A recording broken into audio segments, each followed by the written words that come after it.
Mr. President, narinig ko rin po kanina na si Mr. Saldico ay meron ng warrant of arrest. Tama po. Bakit po si dating speaker wala pa? Wala pa hong kaso sa Sandigan Bayan, Mr. President. So, yung Akala kay ko Saldico, ang pagkaalam ko ho, ito yung mga unang kasong ifinal ho sa kanya. Akala ko po isa sa ginamit po na katibayan ng pagsasampa ng kaso ay sworn statement ni Orly Gutesa. Ang statement po ni Orly Gutesa sa aking pagkakatanda, Mr. President, meron pong tatlong pangalan ang natatandaan ko pong nabanggit doon. Una, yung pangalan ni Representative Eric Yap. Pangalawa, yung pangalan ng dating Representative Saldico at pangalan ng dating Speaker Martin Romualdez. Ang sabi po ng mga Amerikano, Mr. President,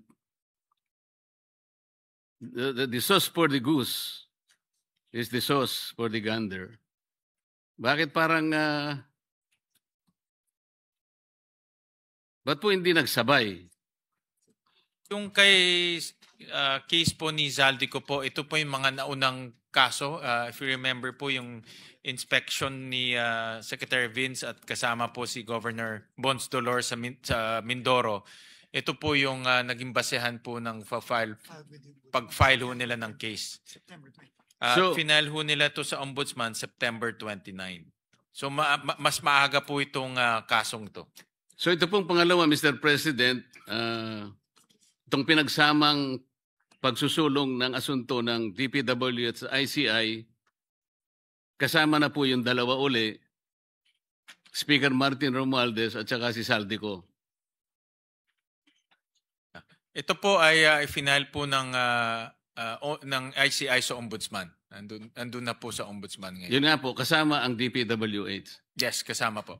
So inaasahan po ba ng DPWH na magkakaroon din po ng issuance ng warrant of arrest dahil isa po ang ginamit po ninyong dokumento ay yung salaysay nga ni Orly Gutesa?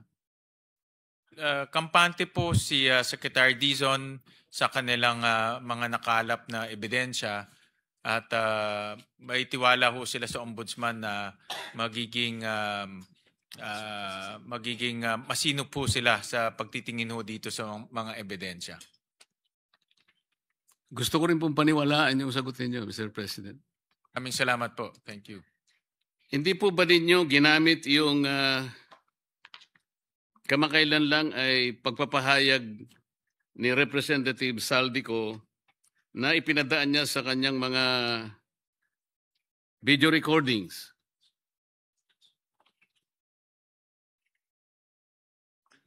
Well, Mr. President, una-una hindi ho yung sworn statement at sa video recording lang ho niya ginawa. So wala hong saysay ho yung kanyang sworn statement. Wala pong saysay yung kanyang statement, hindi pala siyang sworn. Sorry, Mr. President. Pero Mr. President, kung inyo pong susuriin yung Republic Act 6770, ito po yung charter ng Ombudsman. Kung tawagin po yung Ombudsman Act of 1989, dito po sa Section 13 ng batas na ito, Mr. President, sinasabi po na the Ombudsman and his deputies as the protectors of the people shall act promptly as complaints filed in any form or manner. Hindi po sinasabi rito, Mr. President, na kinakailangan nakanotaryo. Kasi baka mamaya peki na naman ang nakuha niyang notaryo. So kahit na walang notaryo, in any form or manner, sa ibang mga desisyon nga po o aksyon ng ombudsman, kahit na anonymous po yung letter pinapatos po ito po hindi po letter. in the anonymous letter, siya po ay nagpahayag sa kanyang mismong Facebook page. Hindi po ba ninyo naisip na baka pwede niyong i-fact-check naman? Baka may katotohanan naman. Hindi po natin sinasabing walang katotohanan o may katotohanan. Nasa sa inyo po kung mag-initiate po kayo ng evaluation sa kanyang mga paghahayag. Meron na po ba kayong nagawang ganong aksyon, Mr. President? Mr. President, Senator Marcoleta, ito po ay nasa discretion na po ng ombudsman at sila po ang meron pong kapangyarihan kung gustuhin ho nilang imbestigahan o i-pursue itong ganitong mga statements. So, nasa kanila na ho yun. Alam niyo, Mr. President, nung isang araw lang, nandyan ang ombudsman. Nakalain yung nakalimutan kong itanong yun. Wala pa ho yung video. Wala pa ho yung video. Hindi po, maraming video na yung siya. mga naunang video. Yung mga naunang video, siguro may 3 video na po. Kasi yung mga nilabas niya may pang-4, pang-5. Pero merong unang 3 na eh. Kaya lang nung sabihin ninyo na magkaibigan naman kayo eh. Nawala ngayon sa isip ko na itanong. Mr. President? Baka ano lang ho, baka di lang ho kayo nag-almusal o siguro nga po, dahil sa maaga ho kasi, siguro, maaga ho yun eh, maaga. Mr. President, kanina po ay totoo po na parang nakaka-confuse, nakakagambala kung ano nga talaga yung distinction ng CPAG at saka BIP. I may dare to offer an explanation kung inyo pong mamarapatin, Mr. President. Yung BIP po naragdag po doon sa sinasabing mga convergence programs eh. Ito po kasi ay paraan para isatisfy yung Garcia-Mandanas ruling ng Korte Suprema. Kung hindi po ako nagkakamali, ito po ang approach na ginagamit para sa ganoon mailatag po. Para hindi nagko-complain po yung mga local government units. Sapagkat, sa totoo lang, sa ruling po, kailangan may karagdagan silang ira. Ang ngayon ay tinatawag na nata. Pero sa totoo lang, sa dami po ng devolution na hinihingi naman po, hindi nila talaga mapapanagutan. Tama po, Mr. President? Posible ho yun. Posible. Pero napakarami pong naging modern versions ng pork barrel. Pork barrel was outlawed by the Supreme Court several years back. Pero lumitaw po, mas marami po ngayon. Mabuti po napansin ninyo, ginoong sponsor, Mr. President, at inalis po ninyo yung tikas. Opo, linipat ho natin yan sa DND. Pero dahil po siguro sa pagod ninyo at sa medyo hindi rin po kayo nagalmusal, Your Honor, nakalimutan po ninyo yung katuparan. Ito po yung kalsada tungo sa Paliparan, Rilis at Daungan. Ito po ay proyekto ng DOTR. Ang DOT naman, meron po siyang TRIP. Ito po yung Tourism Road Infrastructure Project Prioritization. Yung DTI naman po, merong roll it. At saka yung nga pong tikas ng Department of National Defense. At nga, dinagdag nga natin po yung Sustainable Infrastructure Projects Alleviating Poverty Gaps, SIPAG. Nakalimutan pa ninyo yung SSP at saka CSSP. Napakarami pong naimbento ng DPWH para lamang po pagbigyan yung napakarami pong mga proponents ng ating infrastructure projects, lalong-lalo na po sa flood control. Sana po, Mr. President, mapasadahan uli ito. Ang una ko pong itatanong tungkol dito, nung malisin po natin ang tikas, bumalik po ba sa DND o it was entirely wipe out? Bumalik po. Yung buong amount po ay tinransfer sa DND. At meron pong dahilan kung bakit ho hindi muna tinransfer yung iba sa ibang mga ahensya. Kagaya po ng Department of Tourism, medyo hindi rin sila kampante na kaya nilang mag-bid out at mag-undertake po ng mga infrastructure projects dahil tourism agency ho sila. Kaya sabi nila baka hindi pa nila kaya this time. Yung Department of Trade, ganun din po. Pero as tingin ko next year mayroon na ho tayong oras, pwede ho natin i-consult ulit sila kung kakayanin na nilang mag-bid out. Pero ito po ang nakuha ko rin sa Department of Tourism na kailangan rin ma-improve ng DPWH at ng itong mga convergence projects. Sabi sa akin po ng kalihim po ng Department of Tourism, marami ho doon sa mga projects ay hindi naman po priority ng Department of Tourism pagdating po sa mga tourism areas. So marami rin ho doon sa mga project na yun ay kumbaga hindi kinakailangan ng Department of Tourism. So kailangan ma-improve pa yung coordination ng Department of Public Works at DOT hanggat nandiyan pa ho yung mga programa na yun sa Department of Public Works. Mr. President, kanina po ay nabanggit po yung pantulong na basihan ng inyong pagsasampa ng mga asunto sa mga nabanggit kaninang mga pangalan.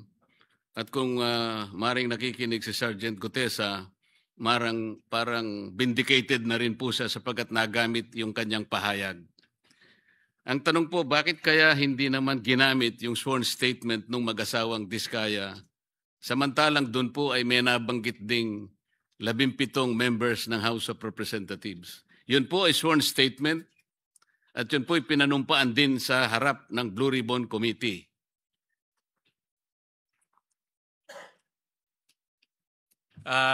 Yun po ay pinag-aaralan pa at posible rin pong gamitin yung kanilang mga salaysay. At kung gagamitin man, ito po ay gagamitin sa ibang asunto. So parang nakikita natin, pagka miyembro ng House of Representatives, parang mabagal po yung action. Parang yung pag-aaral medyo matagal-tagal po. Ano? Hindi naman po, hindi naman. Sabi ni Secretary Vince, hindi naman po ganun. Gusto ko rin pong paniwalaan yun, Mr. President. Totoo po, baka kala ninyo ako'y nagbibiro. Gustong-gusto kong paniwalaan yun. Naniniwala ba ho kayo? Parang... Mr. President, noong November 24, kamakailan lang po, mga ilang araw pa lang nakalilipas, 2025, ay in-announce po ng ating Pangulo na nag-launch po ang DPWH ng Transparency Portal. Talagang totohanan na yata ito, Mr. President.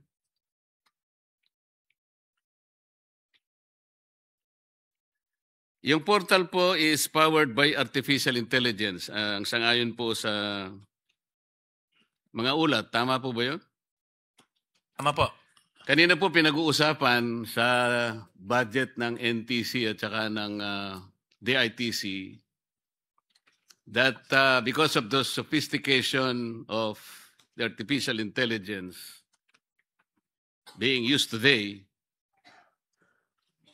it is also considered as a potent tool for fraud. So paano po natin masasabi na sa paggamit ng artificial intelligence ay hindi po magagamit sa fraud? Baka nga po ito'y magamit na naman sa panliligaw at paglilihis po ng inyong mga natatapos na proyekto. Halimbawa po, Mr. President, sa napakarami pong applications na ginagamit ng DPWH, magsimula na po kayo doon sa Information Management System, meron po kayong MYPS, meron kayong PCMA, meron pa kayong Survey 123 na sa inyong pagsasalaysay sa amin, initially, ito po ay mga makapangyarihang mga tools para sa ganun ay ma-check natin yung talagang kalagayan ng mga proyekto. Ang sabi pa nga natin noon nang hindi pa natin nalalaman lahat, ang sabi nga natin, geotag and real time. Only to be disappointed later on, Mr. President, na hindi pala totoo yun. Ngayon, meron na naman tayong transparency portal. Meron po bang kakayahan itong portal na to, Mr. President, na pagtingin mo ay mache-check natin yung 420 ghost projects? Easily? Tama ho kayo, Senator Marcoleta, nung narinig ko ho yung geotagging, lahat tayo natuwa dahil akala ho natin ito na ho ang teknolohiya na iiwas po sa sa korupsyon at sa katiwalian. Pero ganun pa man, nalampasan pa rin ng korupsyon yung geotagging. Ngayon po, gagamit na ho ng mas sophisticadong technology. May satellite The Philippine Space Agency. may satellite technology na ho in partnership with the Philippine Space Agency, paborito niyo pong agency. At gumamit na po ng artificial intelligence para po mapag-aralan yung 248,000 na proyekto over the last 10 years. Dahil itong hindi lang po yung current year ang pinag-aaralan, 10 years prior pinag-aaralan na rin using artificial intelligence. Alam po ninyo, Mr. President, initially, tinitingnan ko po inaaral ko. Parang ang pattern po is very similar to the dime of the Department of Budget and Management. Ito pong dime ay ito po inumpisahan na po 7 taon nang nakararaan Pero wala pong mabuting katibayan na talagang nakatulong sa pag-determine ng accuracy ng mga projects. So, dime 7 years ago, ginamit. Pagkatas meron po tayong napakaraming applications na pinaniwala po tayo initially ng DPWH na talagang ito, sigurado ang Pilipino rito. Huwag kayong magalala, sigurado na ito. Nung ma-check po natin ang mga discrepancies between the MYPS at saka PMCA, kinumpute ko po yung ratio and proportion, alam po ninyo, sa 8,000 na flood control projects, bali sa sample na napag-aralan namin, lilitaw po mahigit na 1,000 ang mali ang coordinates. Ngayon po, meron na naman tayong portal. Sinasabi natin, wala namang iniwan do sa dime Hanggat wala po tayong satellite, hindi po mangyayari yun. Wala pong real time. Walang real time. Patuloy pong mamamanipula lahat ito. Ang ibig po sabihin, Mr. President, this might be utilized na parang baka ma-mislead na naman po ang ating mga kababayan. Akala mo ito ang magbibigay ng magic. Parang madaling pagbibigay ng kapanatagan sa kalooban ng bawat Pilipino na yung trust ay nabalik kagad. Nang ganun-ganun lang. Yan po yung sentimiento, Mr. President. Pasensya na po kung masyado akong naapektuhan itong magnitude ng flood control anomalies na ito na napakahirap ibalik yung tiwala na yun. Dapat sana isang malakihang pamamaraan, isang katanggap-tanggap na pamamaraan na kahit bali-baligtarin mo, paniniwalaan siya ng tao. Yun po yung kailangan natin ngayon Hindi yung sinabi lang natin transparency portal. Wala namang pinag-iba sa iba. So it could be a new color for the same dog. Tama ho kayo, Senator Marcoleta, yung Project Dime talagang walang kwenta ho yun. Dahil hindi ho na-update, it was supposed to prevent all of these things from happening in corruption. Pero nakita natin, wala naman pong nangyari. Tama ho kayo rin na ako, naintindihan ko yung inyong sentimento na nakita na natin to dati, anong kaibahan ho nito.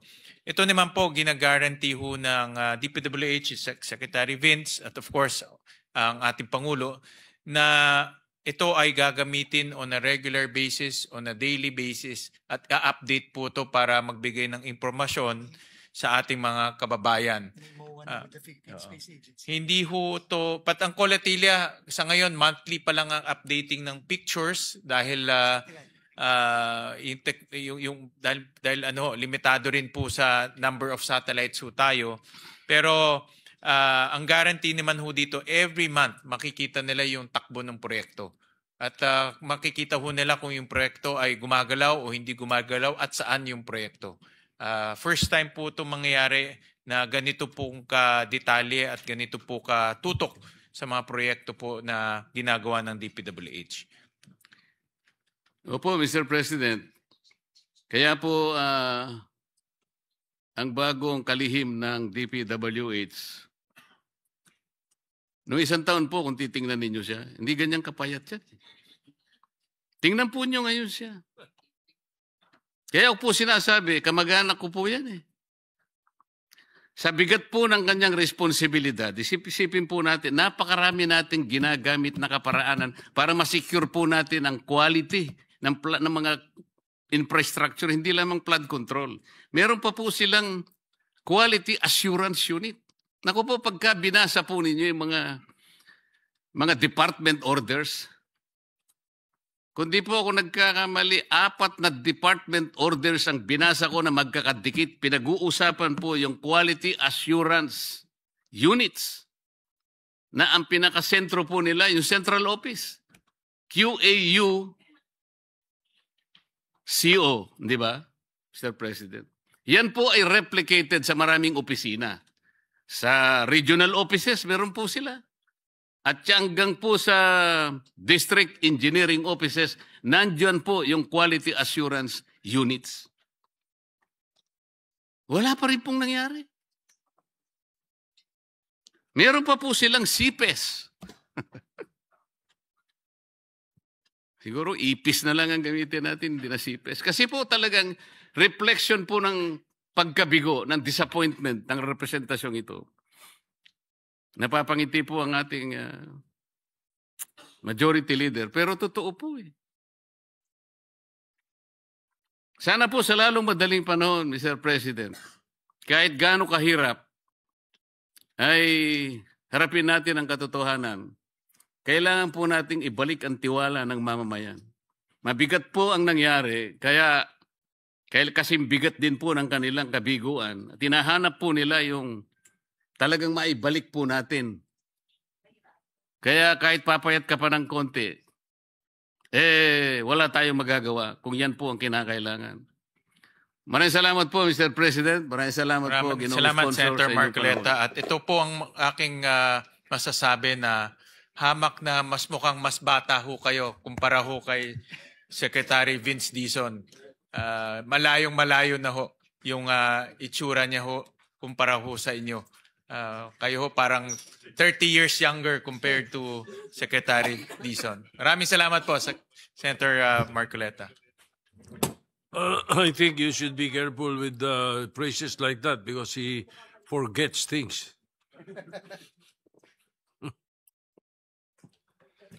Anyway, Majority Leader. Yes, Mr. President.